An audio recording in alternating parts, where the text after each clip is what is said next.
Avengers, assemble! Hey guys, what's going on? Welcome to Fight Your Rival, episode 7, and it's a real special week with Avengers coming out Friday. I thought, in honor of the film, I'd give a little shout out. So, you ready? Yeah. FYR, assemble!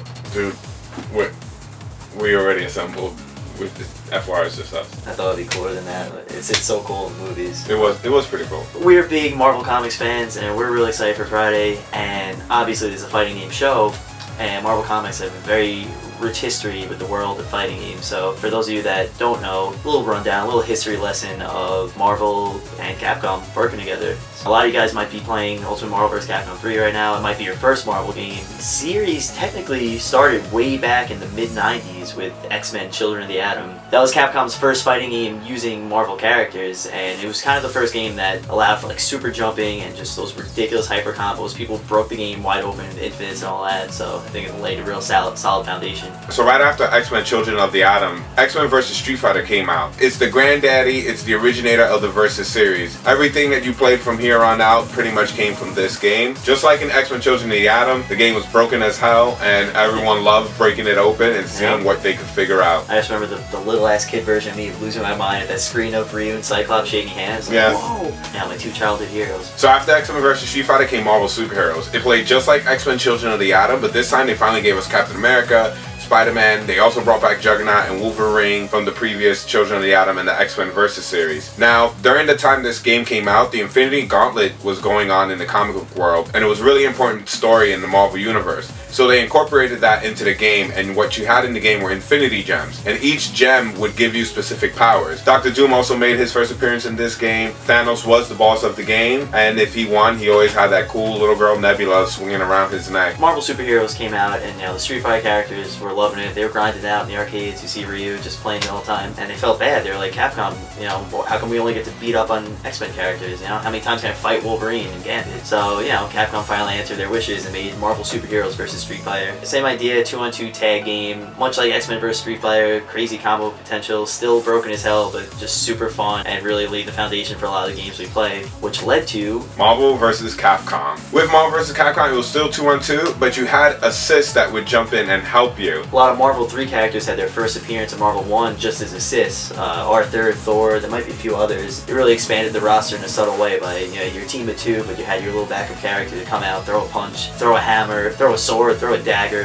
throw up. Like, it was really awesome. Marvel 1 was a big hit in arcades. It was ported to consoles, had a terrible PS1 port where you couldn't really do team fights. It was like, I pick Ryu and the top picks Chun-Li, so that means my teammate has to be Chun-Li, You get the point. It was also ported to Dreamcast, and it was just really successful. Everyone loves their Marvel characters. When a game does that well, a sequel's inevitable, and Capcom sat down and made possibly one of the greatest fighting games of all time, one of my personal favorites, with Marvel vs. Capcom 2, and it introduced a lot of cool things for the first time. It was the first Versus game to go fully 3-on-3, and the character roster was so freaking massive. I think the total to 56? Yes, I think it was 56. A lot of fan favorites from both sides saw their first appearance in that game, which was really awesome. That game is fantastic, and it still stands the test of time. People still play it to this day, and that's why you could still pick it up on the PlayStation Network or on the Xbox Live Marketplace, because there are still people playing it online right now. There's a reason people play that game so hard, because I think it was 99 or 2000 that game came out, and everything just kind of stopped.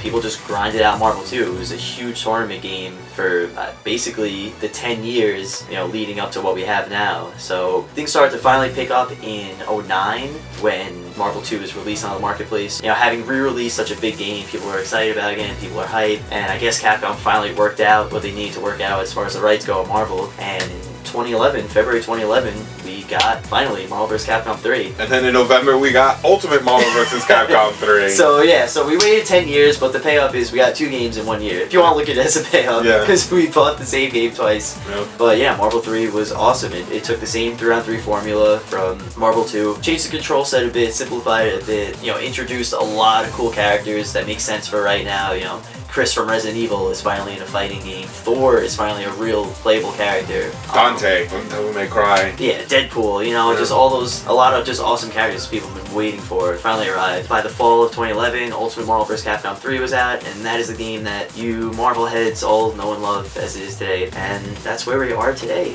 Yep. Lots of Marvel gaming, and hope it continues. I'd love for Capcom to make maybe another dedicated Marvel game. Who knows? Maybe an Avengers fighting game. Yeah, that'd be pretty sick. Playing all this Marvel, talking about all this Marvel, getting hyped for Avengers, it just got me thinking, what if Capcom's Beautiful Joe tried to join the team? I mean, he's a superhero. Yeah, why not? He's a really short one, really deformed looking one, but he's a hero. I don't know, how are we gonna answer that question? I think we can answer it with that short film that we made. You know what? That's a fantastic idea. Here you go, guys. Here's Beautiful Avengers. It's May 4th, guys. You know what that means? Star Wars Day? No, you green idiot. Our movie's out today. We're gonna be even more rich. Hulk wants Avengers Legos. Not now, Bruce. Now, Avengers, assemble! This is the part where we win, right? Ready for action, Steve. We shall stand for Asgard and crush all those who oppose thee. Okay. Joe here. Let's rock. Who the hell are you? Listen, Human Torch. Captain. Chris. I'm your biggest fan, and I'm ready to join the fight. What makes you think you're so ready? Want to find out, Purple Pants? Let's dance, bobblehead. Oh, no. Oh, I think an arrow just went up my ass. Oh, God. Oh, ow. Oh, no, my spandex.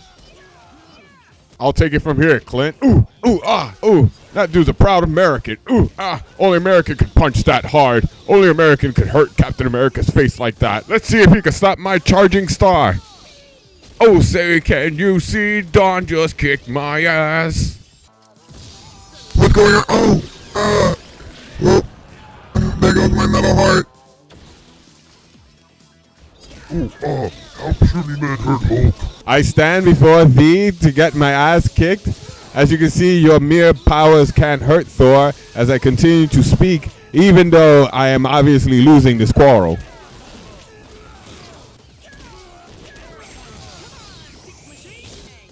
Where are you, Scarlett Johansson? Now, can I get an Avengers Assemble? You sure can, motherfucker. Wow. That was breathtaking. It was amazing. That might have been the best film I've ever seen. Yep, I don't think I need to go tomorrow at midnight to go see the real Avengers movie. I saw it all right there. Yeah, I'm gonna call Fandango and angrily ask for my money back. Yeah. I don't think anything could top, I mean, no offense, Joss Whedon, but I don't think anything could top what we just saw. No. I mean, whoever directed it, scripted it, animated it, acted it, 10 Oscars waiting to happen, so. That was some godlike filming right there. It really was. So, I hope you guys enjoyed this episode of Fight Your Rival, the Avengers edition. Don't forget to check out FightYourRival.net for all fighting game news and information. This is Natal from Fight Your Rival. Mike from Fight Your Rival. And remember, when you call for an Avengers Assemble, make sure you have some friends around.